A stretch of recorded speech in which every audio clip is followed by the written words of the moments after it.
ములుగు జిల్లా ఏటూరు నాగారంలో ఉద్రిక్తత నెలకొంది. నాస్తికుడు బైరి నరేష్ ను అయ్యప్ప భక్తులు అడ్డుకున్నారు. దీంతో అయ్యప్ప భక్తులకు బైరి నరేష్ కు మధ్య వాగ్వాదం చోటు చేసుకుంది.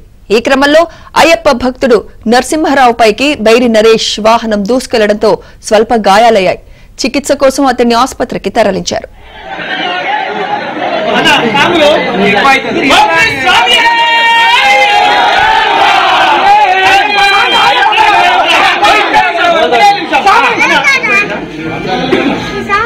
ఒకసారి మీడియం పరంగా సాములందరికీ కొంచెం కిచ్చపట్టి మాట్లాడిన వల్ల ఇలా 1818లో కొరియోగ్రాఫ్లో జరిగిన ఉద్యానికి అంబేద్కర్. మరోవైపు బైరి నరేష్ పై చర్యలు తీసుకోవాలంటూ భక్తులు నిరసనకు దిగారు. జాతీయ రహదారిపై బైఠాయించి ఆందోళన చేశారు. బైరి నరేష్ ను వెంటనే అరెస్టు చేయాలని డిమాండ్ చేశారు.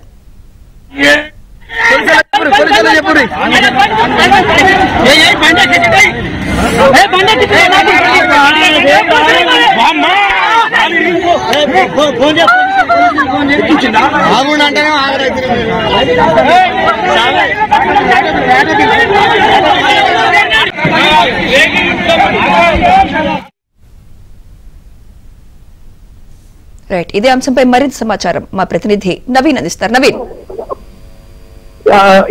ఏటూరు నాగారంలో కొద్దిసేపటి క్రితం ఉద్రిక్తత నెలకొంది. మా నాస్తిక సమాజం రాష్ట్ర అధ్యక్షుడు బైరి నరేష్ అక్కడికి ఏటూరు నాగారంలో జరిగే ఒక నాస్తికులు నిర్వహించేటువంటి ఒక మూఢనమ్మకాలు లేవని చెప్పేటువంటి ఒక సదస్సుకు హాజరు అయ్యేందుకు ఏటూరు నాగారం వచ్చారు. ఇదే క్రమంలో ఏటూరు నాగారానికి బైరి నరేష్ వస్తున్నటువంటి నేపథ్యంలో ఆయన గతంలో అయ్యప్ప స్వామి పైన చేసినటువంటి వ్యాఖ్యలకు నిరసనగా బైరి నరేష్ ను అయ్యప్ప స్వాములంతా కూడా అడ్డుకునేటువంటి ప్రయత్నం చేశారు. ఏటూరు నాగారంలో వై జంక్షన్ వద్ద ఈ ఘటన జరిగింది. అయితే బైరి నరేష్ ను అడ్డుకునేటువంటి క్రమంలో ఆయన వస్తున్నటువంటి వాహనం కాస్త వేగంగా వస్తుంది. అయ్యప్ప స్వాములు తన పైన ఎక్కడ దాడి చేస్తారన్నటువంటి కారణంతో డ్రైవర్ నరేష్ ఉన్నటువంటి కారును డ్రైవర్ వేగంగా పోనివ్వడంతో అక్కడ ఉన్నటువంటి నిరసనలో పాల్గొన్నటువంటి అయ్యప్ప భక్తుడు పోగు నరసింహరావు అనేటువంటి అయ్యప్ప భక్తునికి కాలు నుంచి కారు వెళ్లడంతో ఆయనకు కాలికంతా కూడా గాయమైంది. దీంతో అయ్యప్ప భక్తులంతా కూడా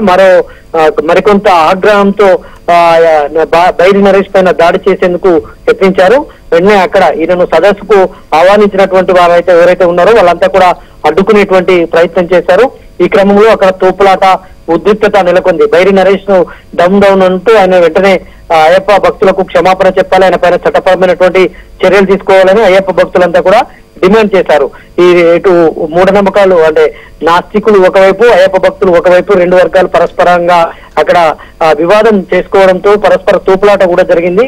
దీంతో ఆ నాస్తికులంతా కూడా అక్కడి నుంచే బైరి నరేష్ ను వేరే ప్రాంతానికి తరలించారు. దీంతో అక్కడ కొంత ఉద్రిక్తత చల్లారింది. కానీ ఎవరైతే నరసింహరావు గాయపడినటువంటి అయ్యప్ప భక్తులు ఉన్నారో ఆయన పోలీస్ స్టేషన్ లో బైరి నరేష్ పైన కేసు నమోదు ఫిర్యాదు చేసేందుకు అయితే ఆయన వెళ్తా ఉన్నారు. ఇప్పుడు ప్రస్తుతం అయితే ఉద్రిక్తత అయితే చల్లారింది. కానీ మళ్ళీ బైరి నరేష్ ఇంకా ఏటూరు నాగారంలో ఉండడంతో ఆయన వెళ్లేంత వరకు అయితే ఈ ఉద్రిక్తత కొనసాగేటువంటి అవకాశం అయితే కనిపిస్తోంది. Right, thank you Naveen.